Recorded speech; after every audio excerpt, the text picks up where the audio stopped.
So as you know, there's nothing like a fresh cut or a new do to make you feel and look like $1,000,000, right? But for a large number of homeless men and women in our area, grooming takes a back seat because they just are trying to survive, right? Alsa Seymour joining us now with more on one local woman using her talents to pay it forward. I love these stories, Al. Oh, I do too. Okay, so her name is Laura Reed, and she is a Maryland stylist who uses her time and her talents to help homeless men and women in our communities look and feel a little better. One free haircut, one free shave, one warm conversation at a time.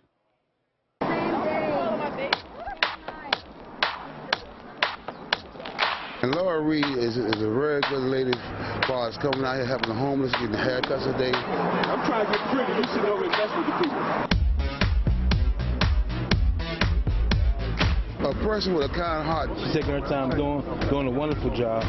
We need more people like this around here. People don't get this every day, so it's a blessing. When I looked at you, I trusted you. Soon as Thank you. I trusted you. That's awesome. I'm sorry, I'm a very emotional person. Yeah, no, it's all right. What you're doing right now. You're so welcome. You're so welcome. It made me feel happy because I was looking for a haircut for a long time. I'm gonna look pretty again. You're gonna look gorgeous. Okay, all right. That's gonna be great. Oh, my goodness. So Laura Reed joins us in studio now. Laura, you're paying it forward. Welcome. Thank you. Thank you for having me. You have a very personal story connected to this. Why did you start doing this? I started doing this. I switched salons a few years back, and I was waiting for my clients to find me, and I had a lot of downtime, and I'm not one to sit around and wait. So I was looking just to find areas that I could use my skills and my talent to be able to give back. I contacted a house for kids with autism in Rockville. I have 2 kids with Tourette syndrome, so I understand special needs children. And I wanted to just help out.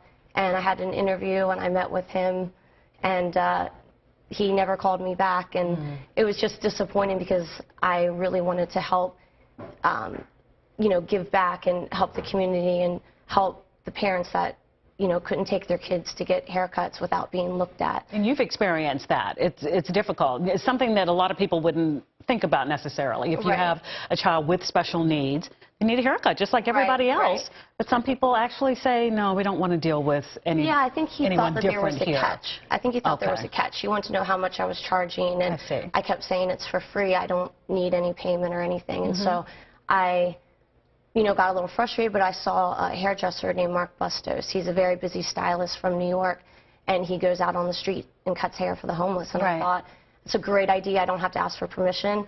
I'll just do it. Sometimes people do want you to get on out of the areas, though, right? Yeah, I do.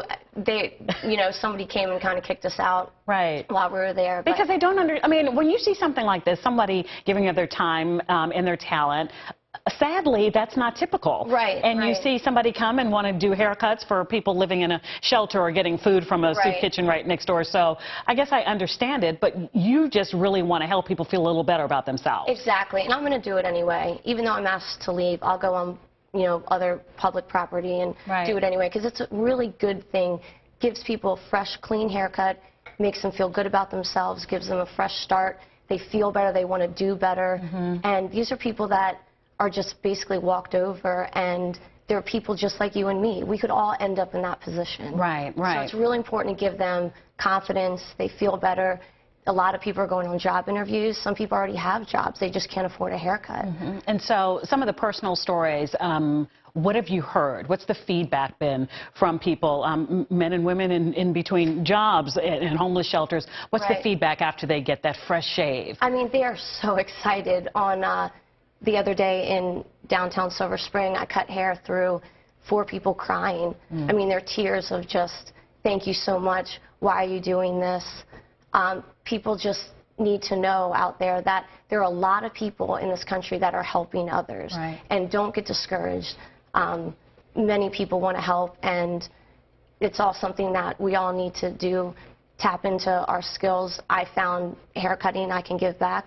There's many other things that people are good at, And it just takes you being creative, thinking of ways to be able to give back to people. I want people to follow Laura on Instagram. You put up some of these little videos when you go out, and I just want your thing to be flooded in for it to crash, because things like this do need to go viral, so people are encouraged. Right. You know? So the name of our segment is Paying It Forward, and so I guess I'll ask you,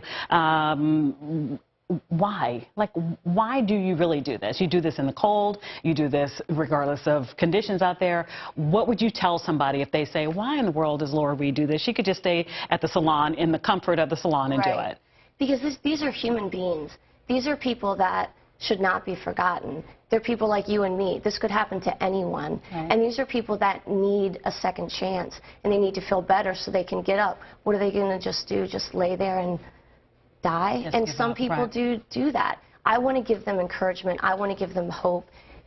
I want to give them love. It's very easy for me to do that. I can't imagine not doing it. Let's walk over here, because I want to introduce you to our friend Joel Bassam.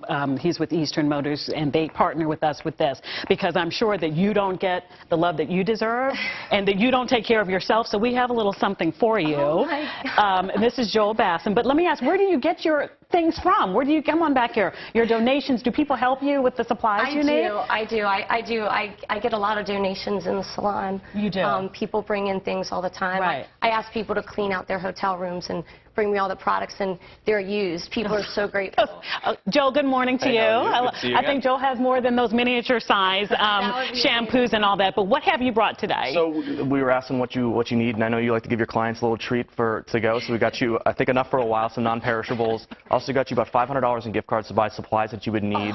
I know you mentioned you want to give people some clean shaves, so we got you a towel steamer for that. And then I also got yourself a little treat too, just because you take care of everyone else. We want to get you a little spa day just for yourself, so you can take care of yourself the way you take care of everybody else. That's amazing. Go and relax at Red Door. Thank you so much. I really appreciate No, that. that's probably what you do. Laura, give folks your Instagram account. Don't cry, you. I'm sorry, I'm crying on national TV. My Instagram is hashtag Laura on the Street.